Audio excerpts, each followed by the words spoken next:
Girls, कल हमने what did we do yesterday yesterday we did the activity of dialogue writing. कल हमने क्या देखा था, डायलॉग किस प्रकार से लिखे जाते हैं। And I explained 4 dialogue pieces, 4 dialogue के पीसेस मैंने एक्सप्लेन किए थे और स्क्रीन पे वो बराबर नहीं दिखाई दे रहा था, मतलब वीडियो के स्क्रीन पे, इसलिए मैंने उसके अलग से स्क्रीनशॉट भी भेजे थे। पर आप में से किसी ने भी वो 4 डायलॉग पीसेस लिखकर भेजे नहीं है। डायलॉग पीस लिखना है, डायलॉग के लिए 5 मार्क परीक्षा में होते हैं। पहला था हमारा क्वेश्चन फ्रेमिंग, उसी की आगे की एक्सटेंडेड एक्टिविटी थी dialogue writing, and that we completed. And now today what we are going to do, what we are going to learn, how to make the dialogues, the conversation very lively।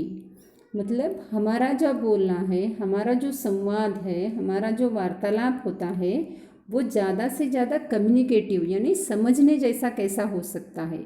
It should be very easy to understand. हमारा रोज़ का जो बोलना होता है, communication होता है, वो कैसा होना चाहिए, वो एकदम आसान होना चाहिए समझने के लिए, है ना। बुकिश नहीं होना चाहिए। कोई किताबों की भाषा यदि रोज के व्यवहार में बोलने लगेगा तो क्या होगा, what will happen, people will laugh at him, लोग हंसेंगे, हैं, बोलेंगे बहुत ही किताबी किड़ा है, ज़रा कुछ नॉर्मल बोलते जा, ऐसा हम बोलते हैं ना। तो इसके लिए हमको किस चीज़ की ज़रूरत होती है, इसके लिए हमको कुछ एक्सप्रेशन, कुछ फ्रेजेस लगते हैं, जिसकी वजह से हमारा लैंग्वेज, हमारी भाषा, हमारा वाक्य बहुत अच्छे से कम्युनिकेट हो सकता है, बहुत अच्छे परिणाम के साथ सामने वाले तक पहुंच सकता है। तो कुछ आज हम 7-8 फ्रेजेस ले रहे। देखो वो फ्रेजेस स्क्रीन पर आपको दिखाई दे रही है। पहली फ्रेज है एज अ रिजल्ट, वहाँ पे इंग्लिश में भी दिए वाला है, आपको कॉपी में ये फ्रेजेस लिखना है, मतलब मेन फ्रेज लिखनी है, उसका इंग्लिश में अर्थ लिखना है, साथ में मैं उसी फ्रेज का हिंदी में भी अर्थ बोल रही, उसके बाद फिर उसका वाक्य में उपयोग, उतना सब करना है।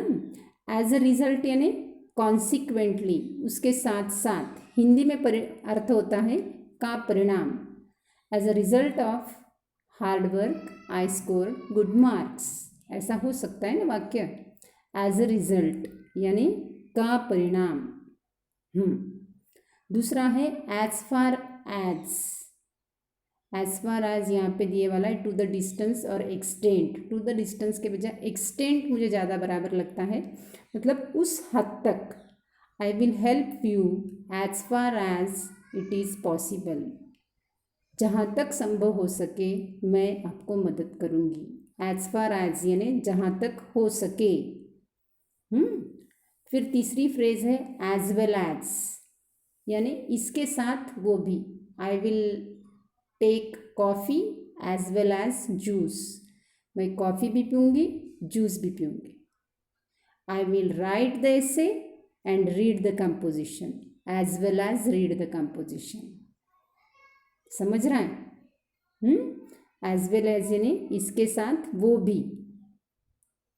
कांट हेल्प, कोई यदि बहुत ज़्यादा किसी बच्ची को चिढ़ाता है और यदि वो बच्ची तकरार करने के लिए आती है कि वो देखो वो बहुत चिढ़ा रही है, वो बहुत तकलीफ़ दे रही है, पर वो तकलीफ़ देने वाली बच्ची यदि ज़्यादा बदमाश रही तो सामने वाला क्या कहता है, ओ I can't help you, I can't help her, stop, I can't stop her from doing that thing, मैं आपकी मदद नहीं कर सकती हूँ। कैसे, उसको रोक कर जब मदद नहीं कर सकते ना, किसी चीज़ में रुकावट लाना, ये भी एक प्रकार की मदद होती है, तो तब कहा जाता है कांट हेल्प।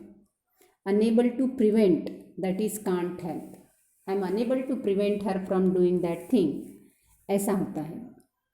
फिर है कांट वेट, राह नहीं देखना। It means what, very eager, very excited to do, है ना, बहुत उत्सुक होना वो करने के लिए, दैट इज कांट वेट।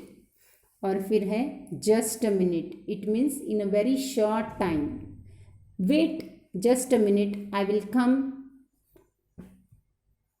ऐसा रहता है। Just a minute, give me just a minute I will explain the problem, बराबर है।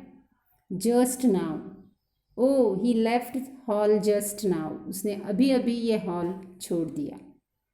समझ में आ रहा है क्या?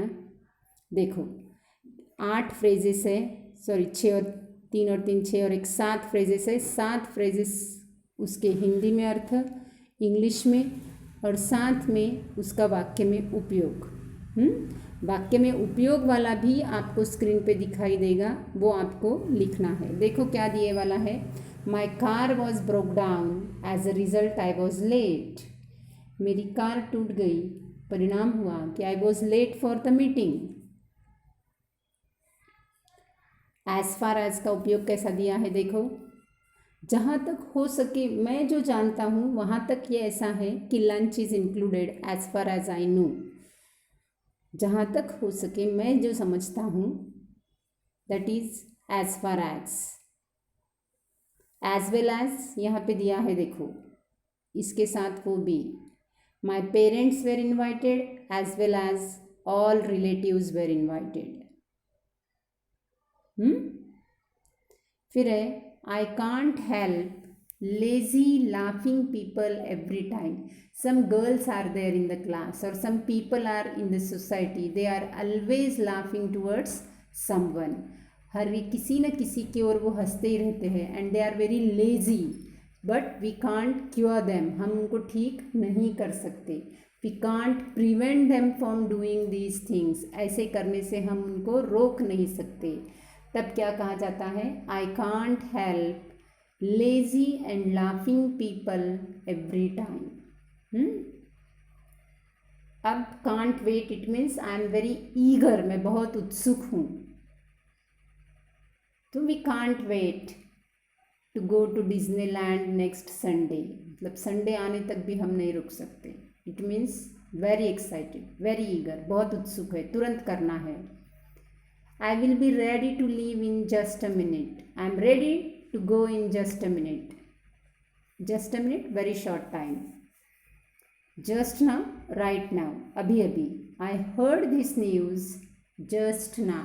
अभी अभी मैंने ये सुना है। ये हमारे पास के 7 फ्रेजेस हैं जो हमको लिखना है, हिंदी में, इंग्लिश में और वाक्य में प्रयोग। अब इसके बाद है यही एक्सप्रेशंस, यही फ्रेजेस हमको ये रिक्त स्थान में भरना है। देखो क्या कहता है पहला रिक्त स्थान, my teacher guides me as well as, पहले रिक्त स्थान में आएगा as well as motivates me to participate.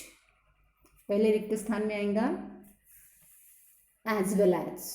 Okay, next देखो क्या आता है, I dash dash you due to not supported others in their needs.